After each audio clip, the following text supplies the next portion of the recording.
Isang mapagpalang araw po sa inyong lahat. Ngayon po ay January 10, 2025, Biyernes, kasunod ng pagpapakita ng Panginoon. Ating pong unang pagbasa at pagninilay sa araw na ito ay hinango mula sa unang sulat ni Apostol San Juan, chapter 5, verses 5 to 13. Minamahal ko mga kapatid, sino ang makapagtatagumpay laban sa sanlibutan? Ang sumasampalatayang si Jesus ang anak ng Diyos.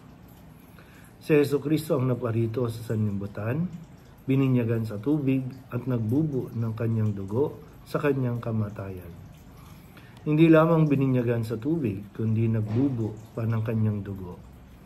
Ang Espiritu ang nagpapatotoo tungkol dito, sapagkat ang Espiritu ay katotohanan.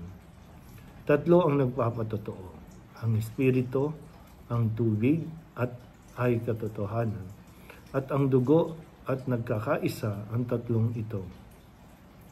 Tinatanggap natin ang patotoo ng tao, ngunit lalong matibay ang patotoo ng Diyos, at iyon ang patotoo ng Diyos tungkol sa kanyang anak.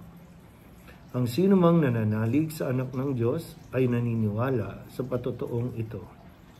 Ngunit ang ayaw maniwala sa Diyos ay ginagawang sinungaling ang Diyos, sapagkat hindi siya naniniwala sa patotoo nito tungkol sa kanyang anak, at ito ang patotoo.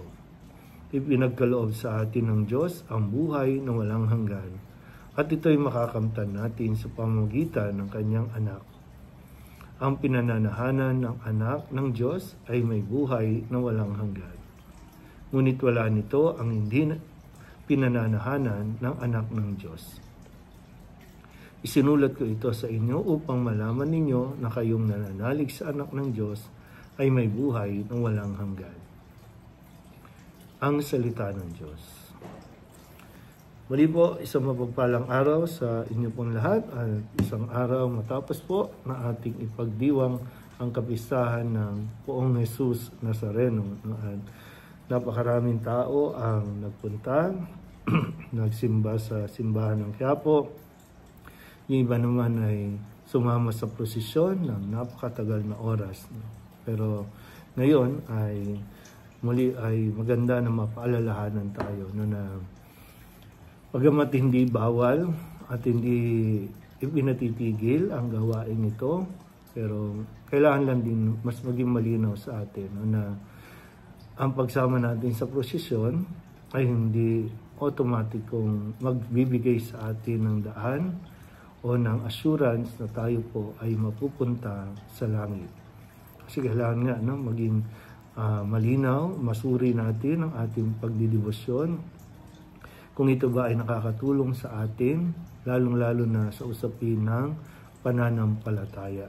Ito ang magliligtas sa atin, ito ang magdadala sa atin tungo sa buhay na walang hanggan. Kaya nga sabi dito sa unang pagbasa ay ang mga magtatagumpay. So, sino nga ba ang magtatagumpay? Pwedeng mula umpisa, sumama tayo sa prosesyon, nakahawak tayo, nakahawak ka sa lubid, nakasampa ka sa andas. Pero ang tanong nga, nananalig ka ba at sumasampalataya ka ba kay Jesus? Pag sinabing sumasampalataya kay Jesus, ay mas lalo tayong kumakapit sa Kanya, lalong-lalo na sa panahon ng mga pagsubok. At lalong-lalo na isinasabuhay ba natin ang mga aral na ibinigay sa atin ng Poong Nazareno.